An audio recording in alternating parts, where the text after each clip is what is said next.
মধ্যপ্রাচ্য আবারও নতুন উত্তেজনার কেন্দ্রবিন্দুতে।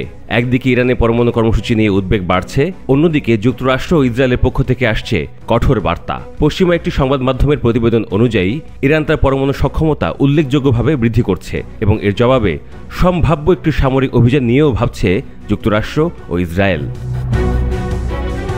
পরমাণু কর্মসূচি নিয়ে দীর্ঘদিন ধরেই আন্তর্জাতিক পর্যবেক্ষণের কেন্দ্রবিন্দুতে রয়েছে ইরান।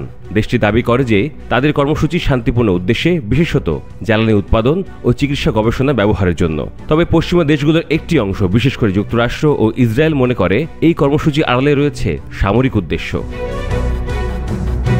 দ্য সান পত্রিকার এক প্রতিবেদনে বলা হয়েছে, ইরান বর্তমানে ঘায়েম 100 নামের একটি শক্তিশালী সলিড ফুয়েল মিসাইলের জন্য পারমাণবিক ওয়ারহেড তৈরি করছে। এই মিসাইলের পাল্লা প্রায় 3000 কিলোমিটার, যার আওতায় পড়বে দক্ষিণ ইউরোপ, দক্ষিণ এশিয়া ও রাশিয়ার কিছু অংশ।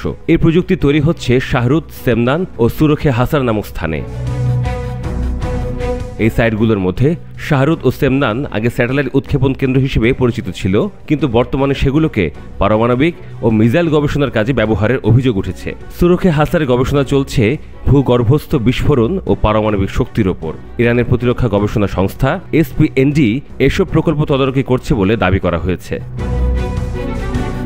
প্রতিবেদনে আরও উল্লেখ করা হয়, ইরান এরই মধ্যে 3 বার সফলভাবে ঘায়েম 100 মিসাইল উৎক্ষেপণ করেছে।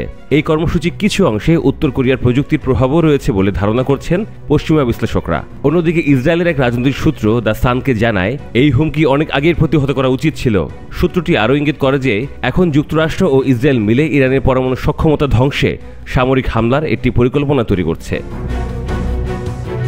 তবে এই সম্ভাব্য হামলা নিয়ে আন্তর্জাতিক মহলে উঠছে নানা প্রশ্ন। কেউ কেউ মনে করছেন এমন পদক্ষেপ মধ্যপ্রাচ্যে নতুন করে সংঘাত উস্কে দিতে পারে। আবার অনেকেই বলছেন, যদি সত্যি ইরান সামরিক উদ্দেশ্যে পরমাণু বানায়, তাহলে এই ধরনের উদ্যোগ আত্মরক্ষামূলক পদক্ষেপ হিসেবে দেখা যেতে পারে। বিশেষজ্ঞরা বলছেন, এই মুহূর্তে সংলাপ ও কূটনৈতিক সমঝোতার মাধ্যমেই উত্তেজনা হ্রাস করা সবচেয়ে বেশি যৌক্তিক হবে। ইরান, যুক্তরাষ্ট্র এবং ইসরায়েলের মধ্যকার সম্পর্ক শুধুমাত্র পারমাণবিক অস্ত্র নয়, বরং গোটা মধ্যপ্রাচ্যের নিরাপত্তার জন্য অত্যন্ত গুরুত্বপূর্ণ।